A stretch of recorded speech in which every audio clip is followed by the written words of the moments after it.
morning. Happy New Year. To you as well.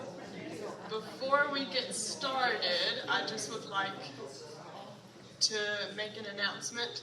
If everybody would go ahead and silence or turn off their cell phones, that would be incredible. Thank you.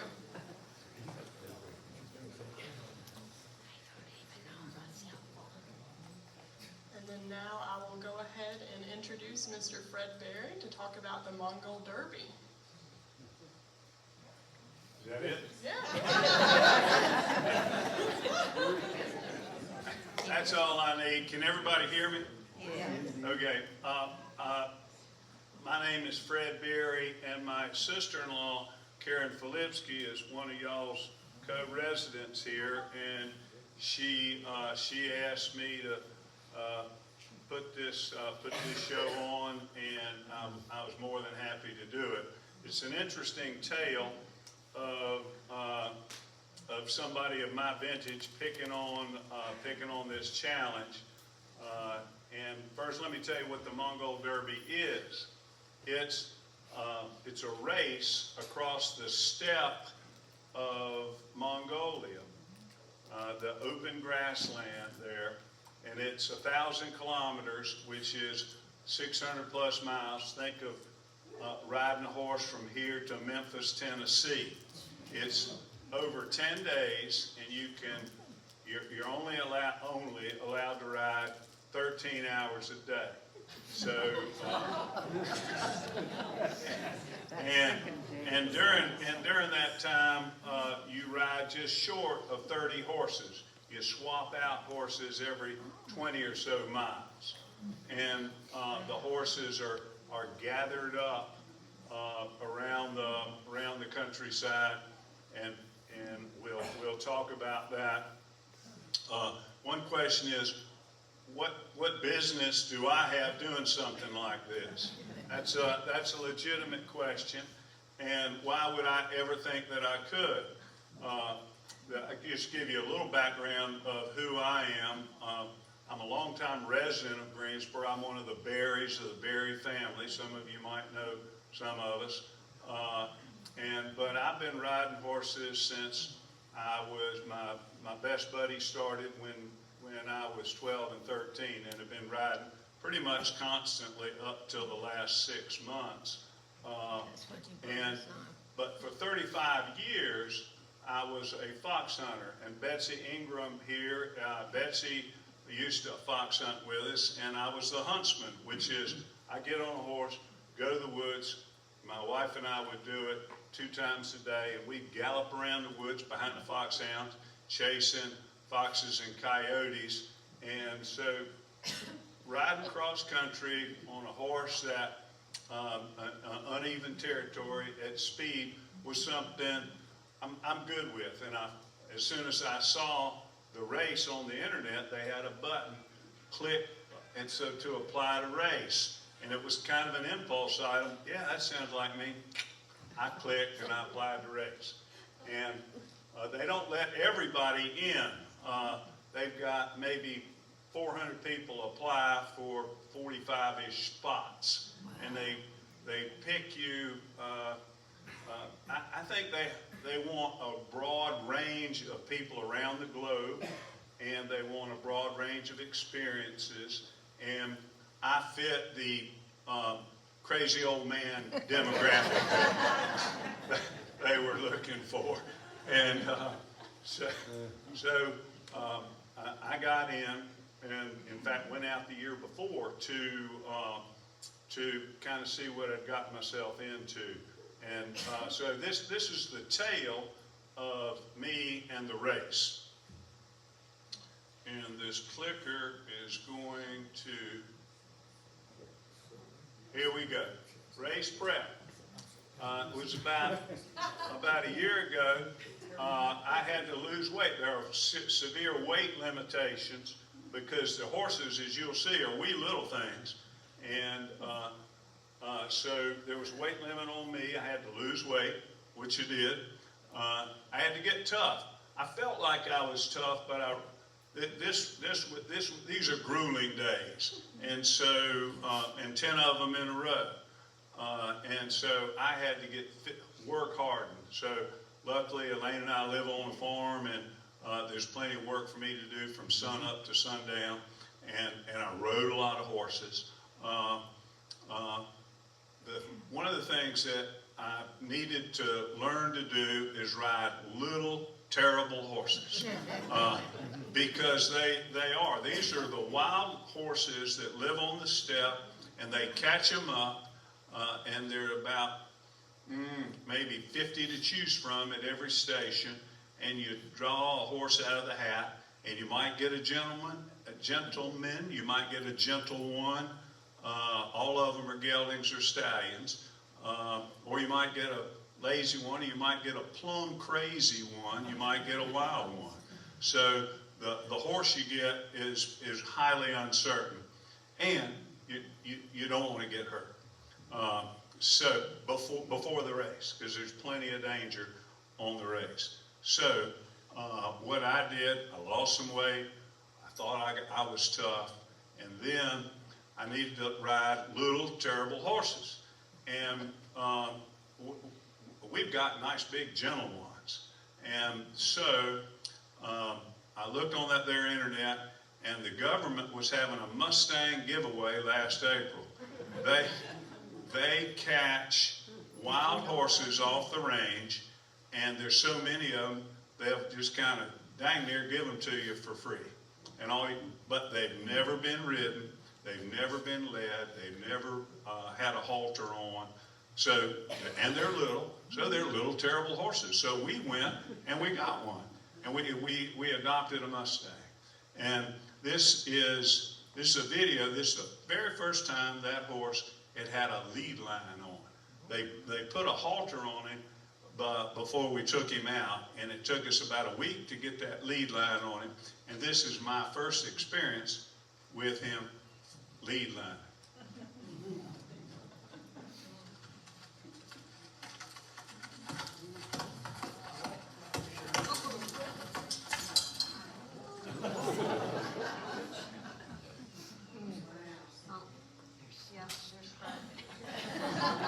Yeah, there's Fred, she says.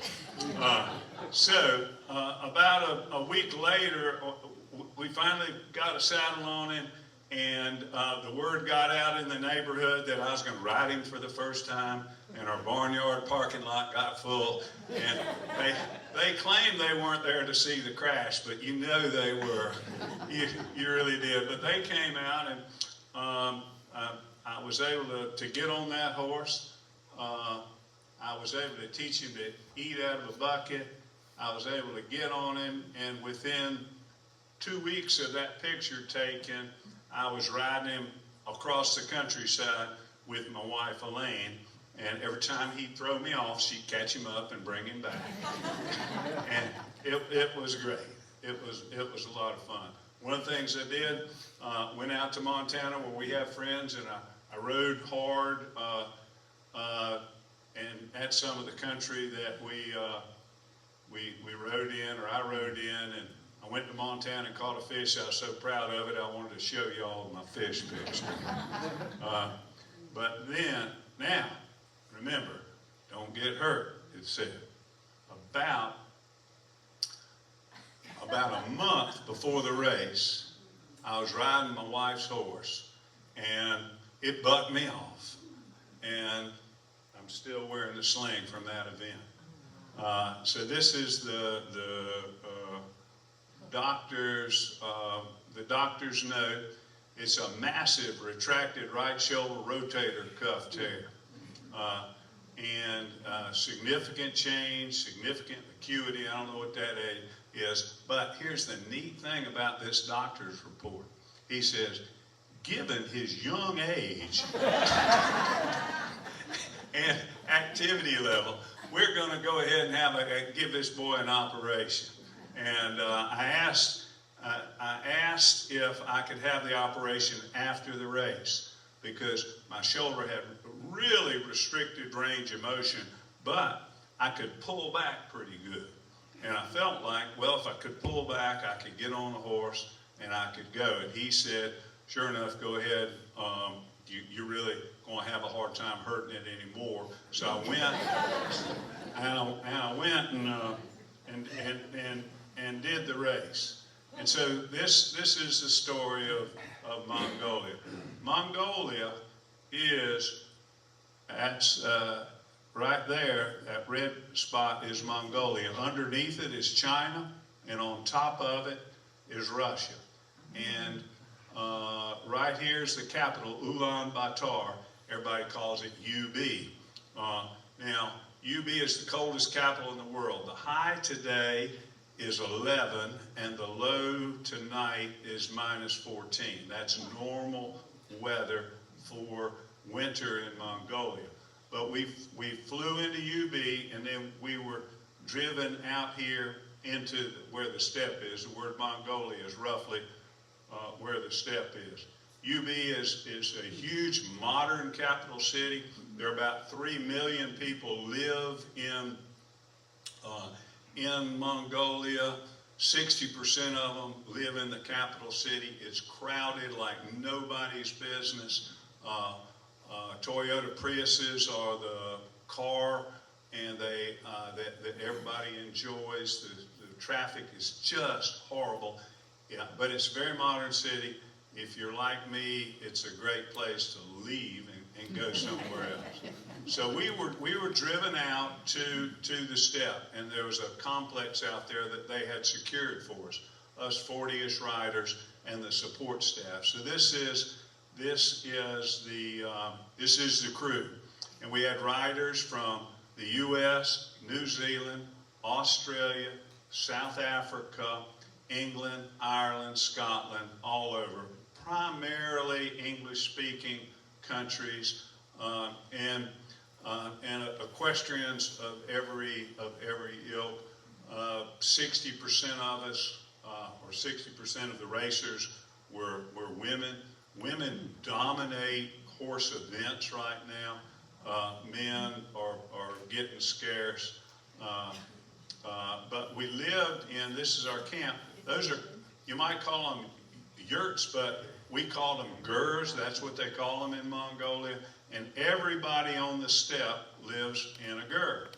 And this is us eating a meal. They gave us shirts and put flags up. And so, and now this is 10 days on the steppe. We practiced a little bit, and then 11 o'clock one morning, they put us on a horse, and away we went. This is my kit. This is the outfit that I wore, and everybody else did. That's my saddle. That's the bridle.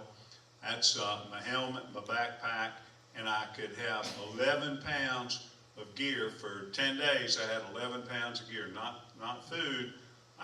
If I had any extra room, I could put some food there. The food out on the steppe was nutritious, wasn't all that. After you eat it for 10 days in a row, you're happy to get something else. It's a milk-based food. Mare's milk has been the food that the people on the steppe eat and have or eat and drink. It's they make cheese out of it. They make soup out of it, and most importantly, they'll ferment it, and you can have a cocktail with mare's milk. And so that's pretty. It's a bubbly thing. It's a bubbly thing, and so that's just a little picture of the countryside. Now, you think we're riding 600 miles, the countryside would be varied, but this predominates. That's the grassland. And out there in the middle of nowhere is a little gur village, and there'll be a herder family there that will be there for the summertime. In the wintertime, they clear out. Nobody wants to be there in the wintertime. They're nomads still. This is us. There's some horse riders out and about. Here's herds of horses. There were herds of horses everywhere. This is some of the big country that we're riding. Saddle sores were very common. And this was a skinny kid from England who was wearing baggy pants, and his legs just got torn to pieces.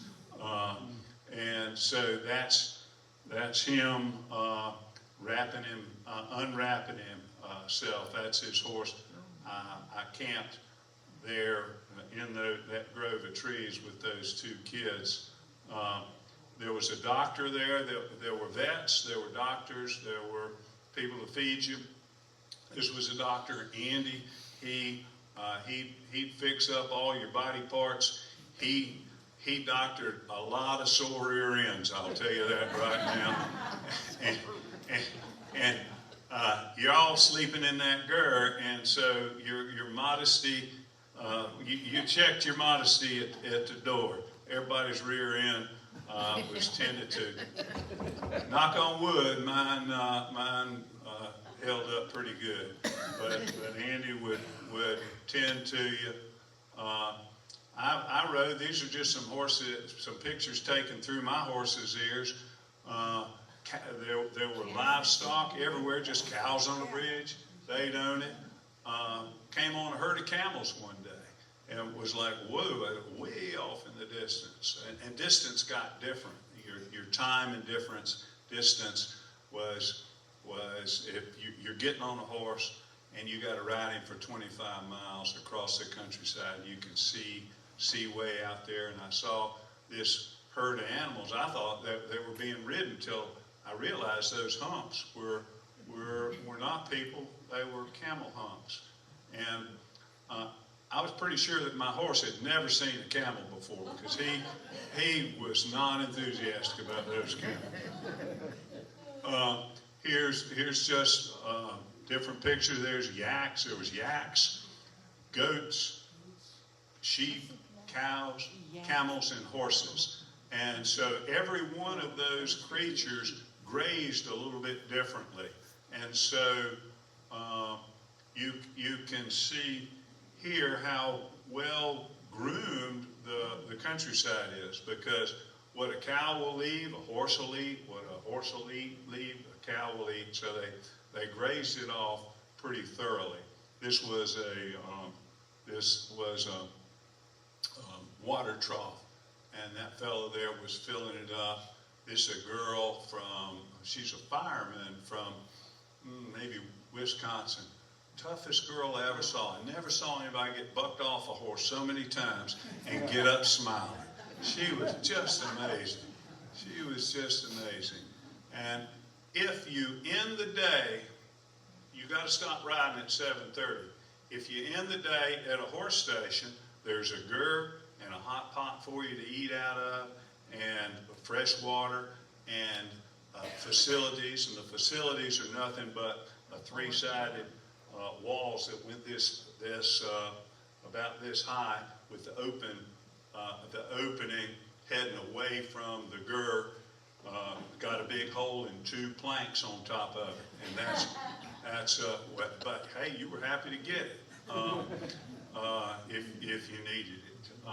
But if you get caught between the horse stations, you're on your own. Like we ended up, me and these two kids, Hannah and Charles, from England, ended up beside the river at the end of the day. So we tied our horses up, and we kept a little food. We built a fire, and it was just a glorious night of just being together.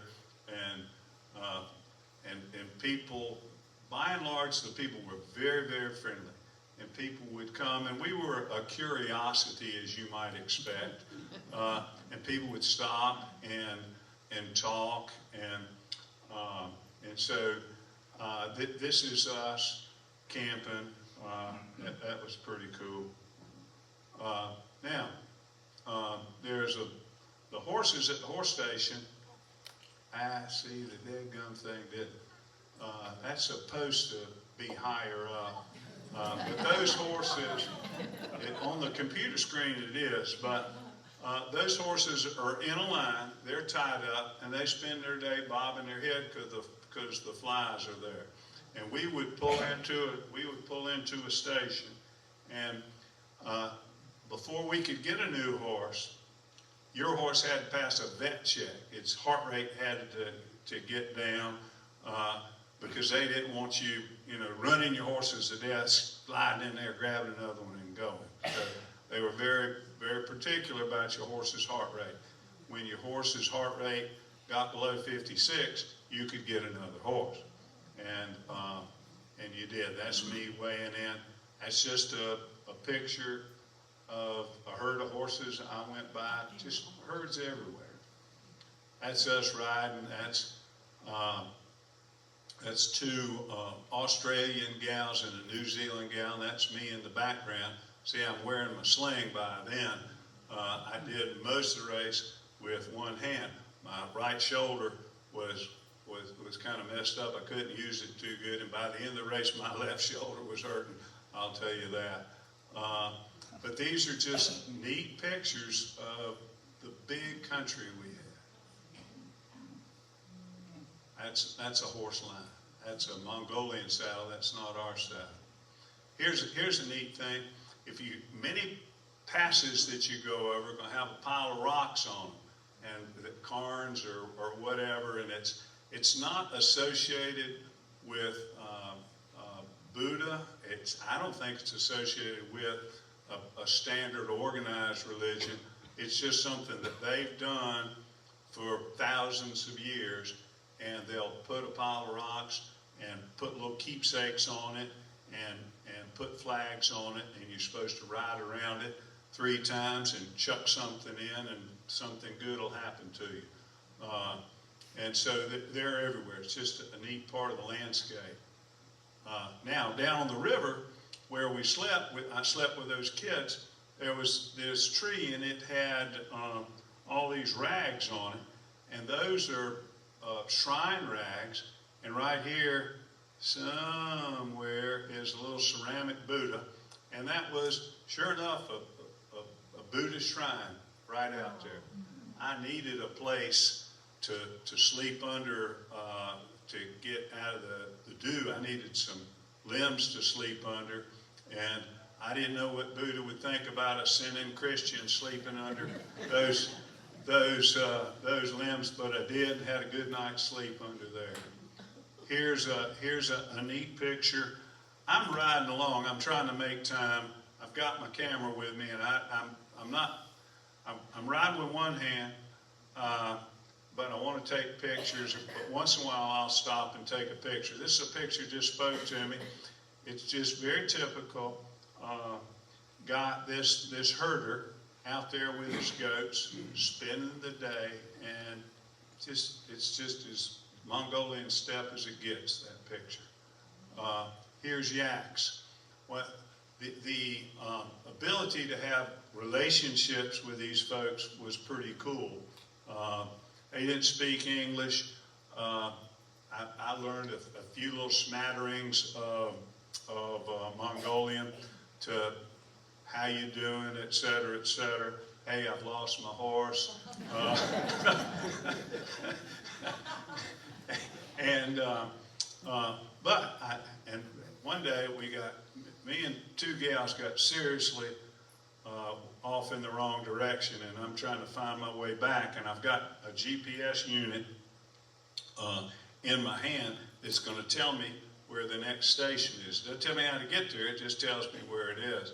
Well, I put it in my pocket, and the rope that tied it on broke, and so it was one of those deals where it took me a little bit to realize I'd lost my GPS my GPS unit. And talk about an OS moment now. I had one, because that thing was the only thing that was going to keep me connected to my next goal. Now, lo and behold, it was the only time that ever happened to me. I'm riding across the wilderness of Mongolia. I lose an important piece of electronics, and I happen to be riding beside a woman that's in her Mongolian robes, milking her yak for the morning. And lo and behold, that was just it was a picture-taking moment for anything. And then for me to need her help and I'm riding along, and I'm trying to get her to be aware, hey, I got a problem here. And sure enough, she did. She bonded with me.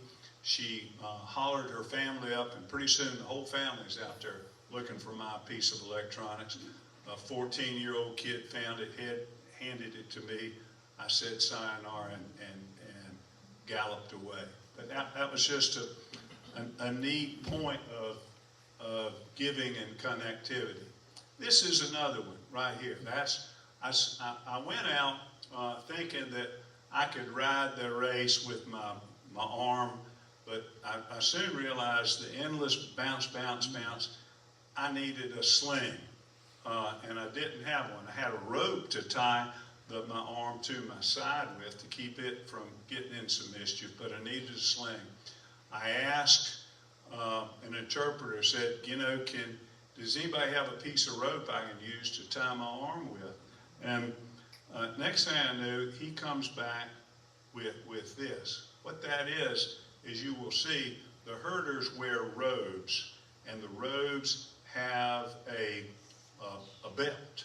And the belt's an important part of their attire. It's traditional, it's important. They bond with it. It's like a cowboy spurs. And this fellow, I came to call him a Logie, he loaned me his belt and tied it up for me and trusted me. And so I had a gift of a powerful garment that I wore, and that's what I wore throughout the rest of the race. Other neat things about the steppe of Mongolia. Mongolians are crazy about three-man basketball. And you think, what is that? Well, wait a minute. What that is, right there is a basketball goal, and that's a ball, and at the end of the day, the kids are shooting hoops back there. It's just really cool. Now, I talked to you about that mare's milk, bubbly.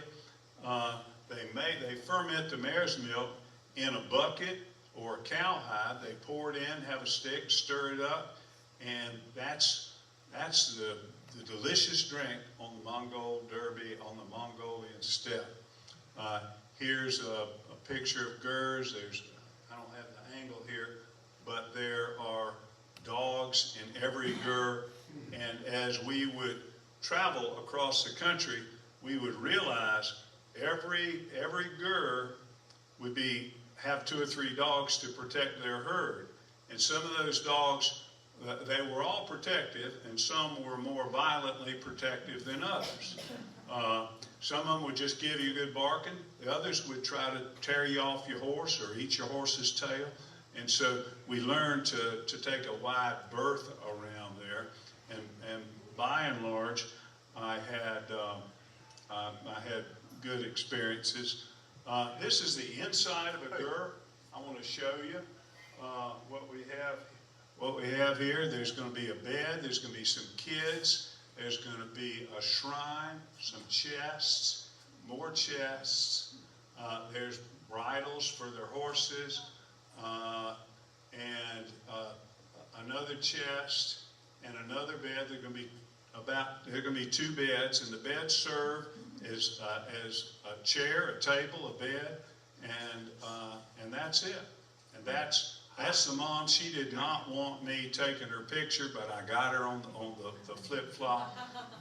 When you go to town and go to the market to buy stuff, at the market there's a bunch of New York Yankee stuff. And so she's got a Yankee shirt on there. But the kids are lots and lots of kids. Every meal in every ger is cooked on a stove just like this. It burns wood or cow chips, and all the meals are cooked on this pot above it. And you boil them, you fry them, you saute them. They're very creative. But space is at a premium. They don't have time or room for a lot of different pots and pans or silverware. There's the bowl. The bowl is a plate, the bowl is a cup, the bowl is a bowl. And all your meals are eaten out of a bowl. Some of my horses, I rode between 25 and 30 horses and would swap out. And here's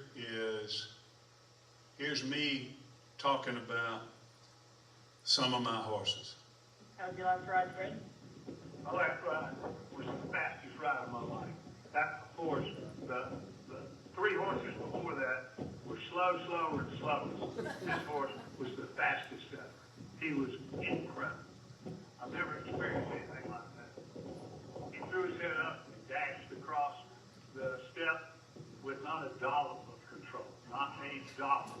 And luckily, he steered off to go see some of his buddies, and I've got a little control of him. He was fantastic.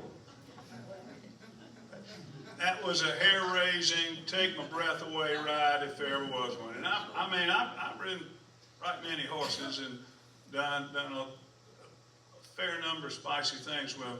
This horse, I drew him out of the hat, got on him, and before you ride him, you get a herder to ride him, see if he'll buck you off. And he won't buck you off, they expect you to get on him. This horse didn't buck me off, and I was riding away. One of the old timers said, "That's a good horse."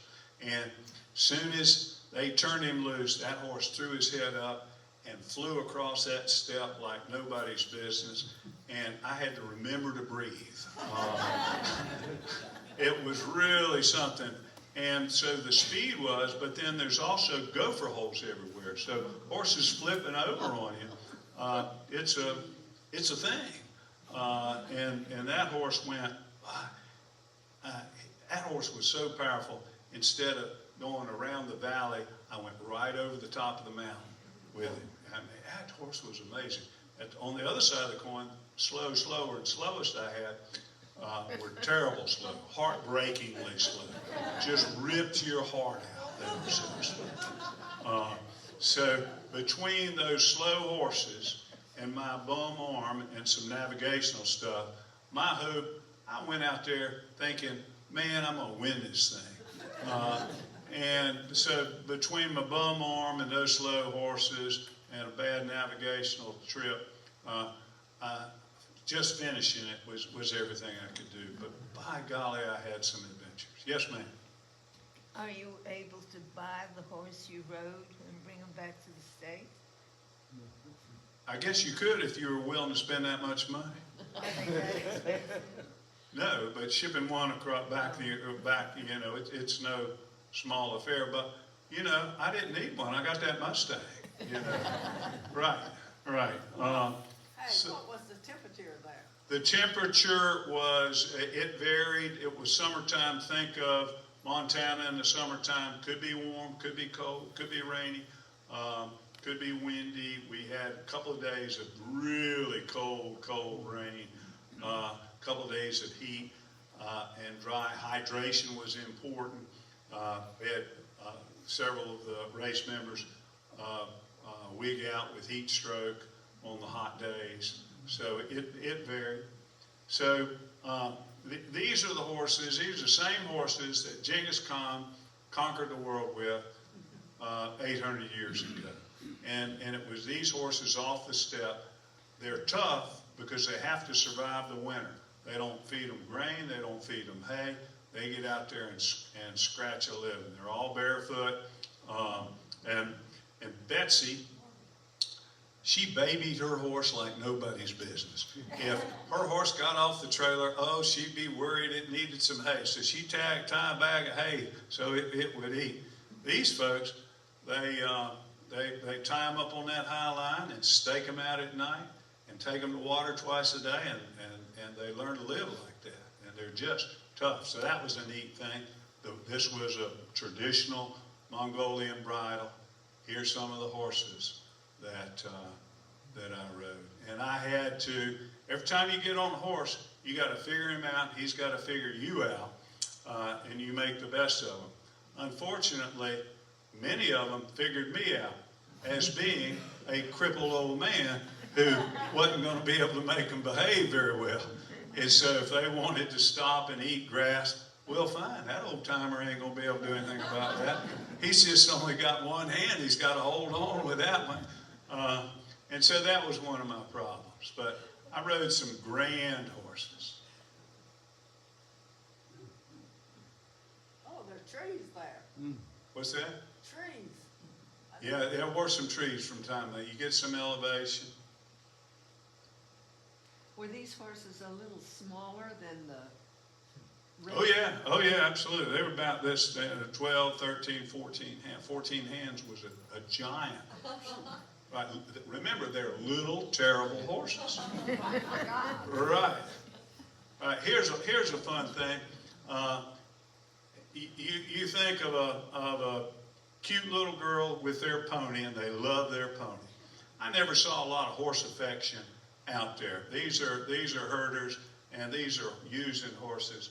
But I came to this one station. I struck up a conversation with some of these cute little girls. I was practicing my Mongolian, they were practicing their English, and when it came time to draw my horse, I drew number 6, and this little girl, she squealed in delight, because number 6 was her pony, and she ran to the horse line and untied the pony and brought him out, and they put my saddle on it. She was just so excited, and for me, that was a joyful thing, so I wanted to take her picture, and so I said, what's this horse's name?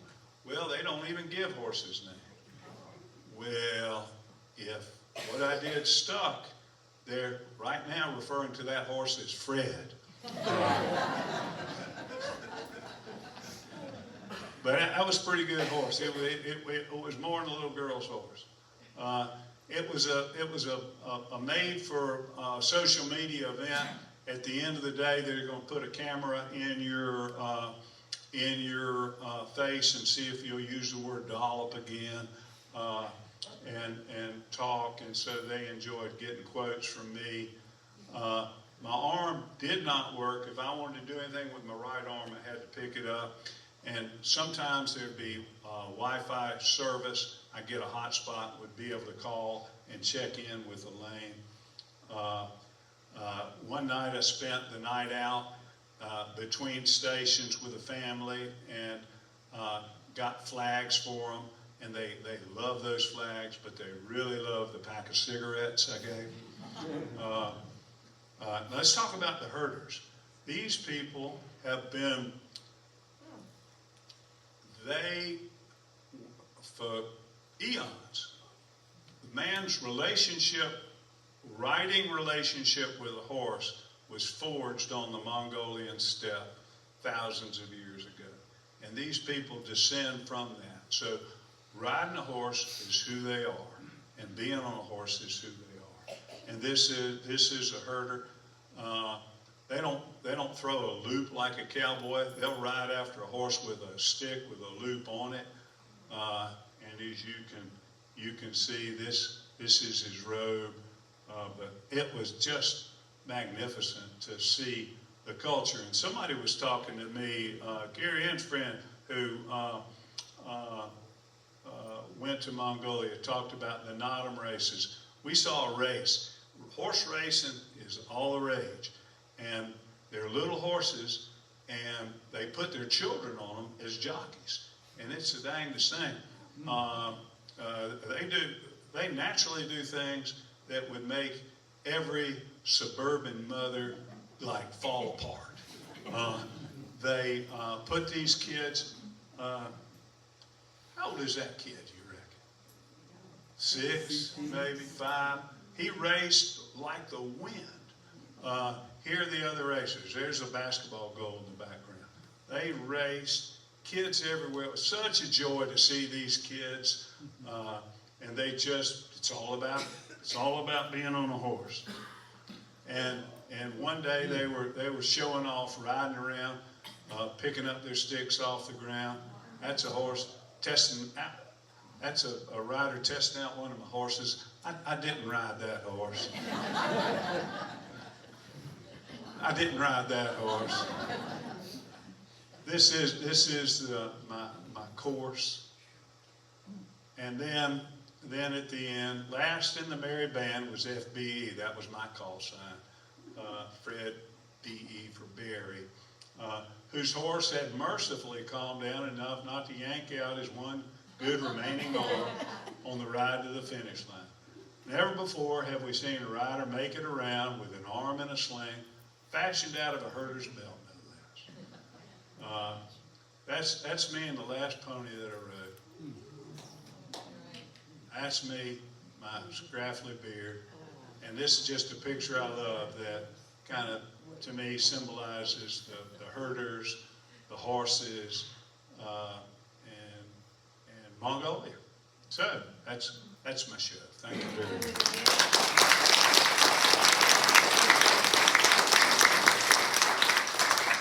Yes, sir. A couple of questions. How does your GPS have a target for the next GER? It would be programmed. The question was, how does my GPS know? My GPS would, it would have a line to the next horse station. But that line went across the river, went across the lakes, went across the mountains. So, but you'd have to figure out with your map what to do with that direction. And me trying to be smart and outsmart the roads led to some really great adventures. I mean, I got myself into some real great jams where I had to swim the horse across rivers. I had to swim him across lakes. I went over mountain tops with eagles on it. It was just a grand adventure. Yes, sir. Oh, you weren't. My wife does the GPS, but it's always like you put an address in. You say you program it. They would have it. My GPS would have it. It would be HS1, HS2, HS3, and you'd go to HS Horse Station 2 and click that, and it would show up and give you a line. Second question, those weren't wild horses though. They're owned by the... Well, the horse, they weren't captured. The Mongolian steppe is just full of herders, and each herder family is going to have its entourage of horses. And the folks that put the race together mapped out the course, and then they'd say, okay, we have a horse station here. Then they went in the neighborhood and told the herders, hey, we need 50 horses. You got any? And everybody said, yeah. And then you'd have to weed out the liars, and and they'd have horses. And if we rode one, if we picked their horse and he didn't buck me off, and I rode him off into the distance, that herder would get $50. And so that was their incentive to come. And it was a grand event on an otherwise kind of boring life out there, where all these English-speaking folks who, according to them, can't ride a lick, try to get on their horses and ride. So it was a grand social event. One of my last horses, by then, I'm well known as the crippled old man, and the vet say, get him a daddy horse. And so they hurried over there and grabbed this big, tall Appaloosa and got on him. And I could tell when they were saddling, maybe not.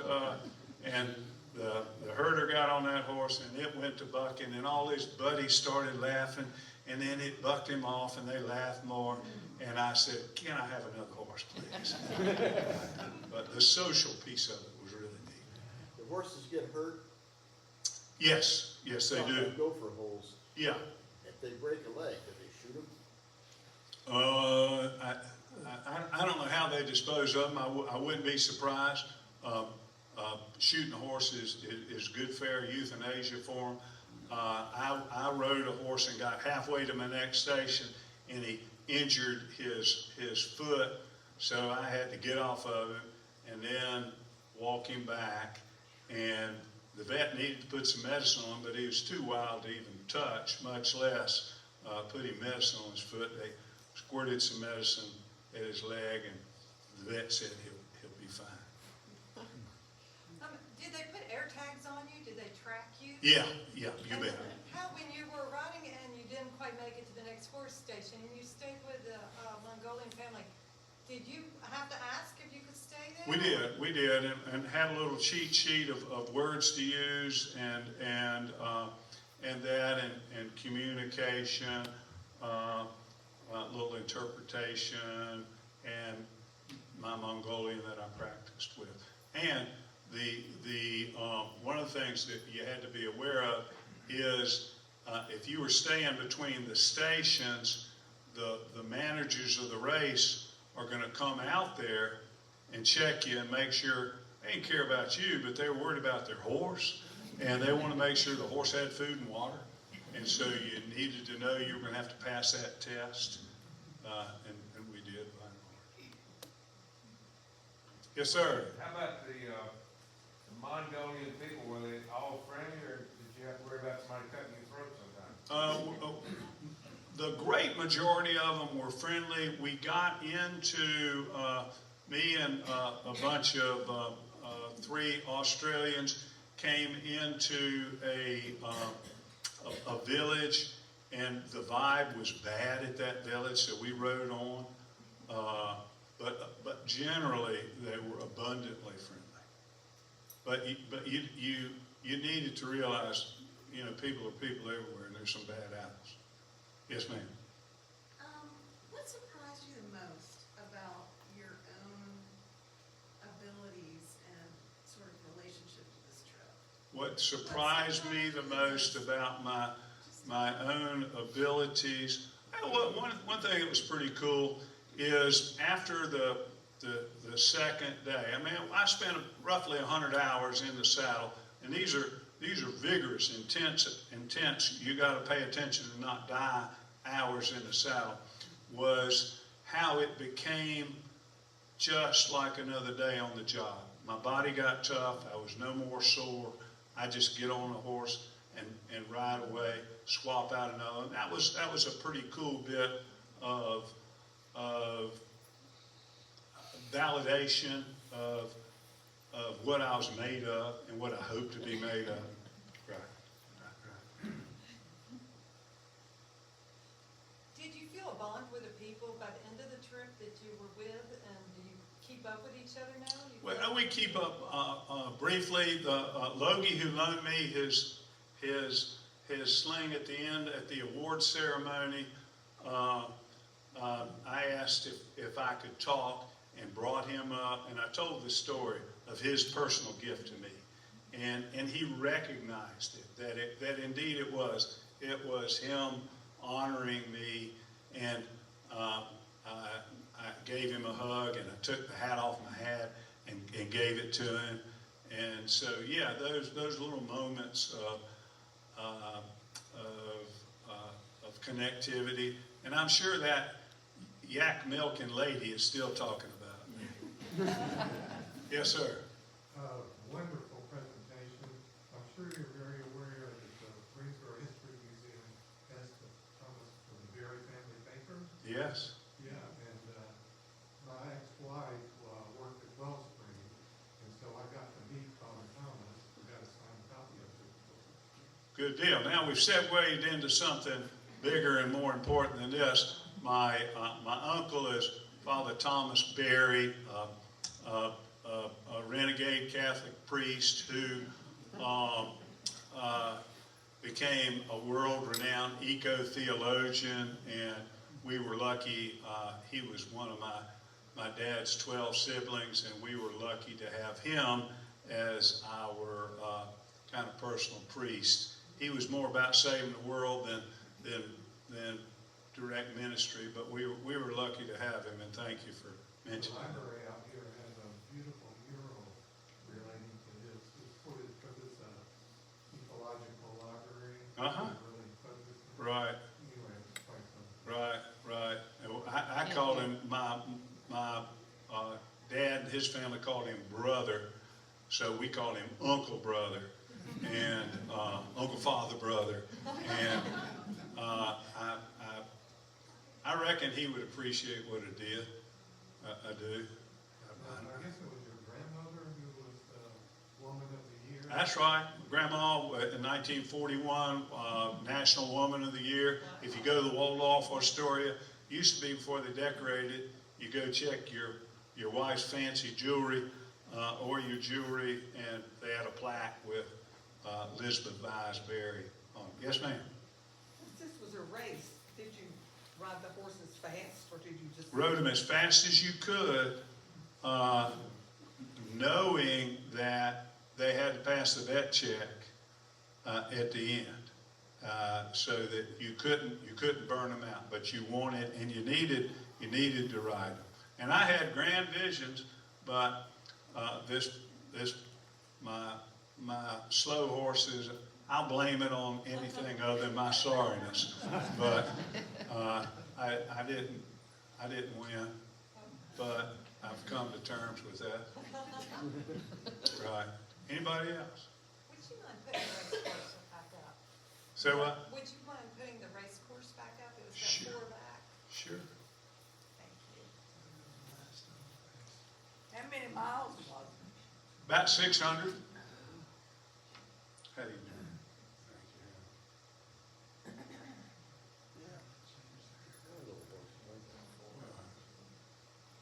Oh, there you go. That's it. That's it.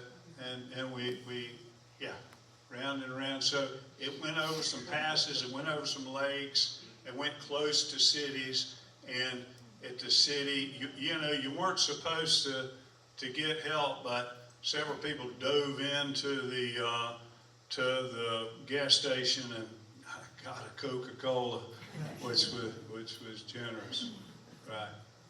In years past, it's been a straight line. You start here and you end up 600 miles there, but this way, and the facility was fantastic. Yes, ma'am. Did everyone finish? No, a lot of people didn't. Injuries and dismay and sickness took maybe 10 people out. Right. Well, I sure appreciate the opportunity to spend this yarn with you, and thank you so much.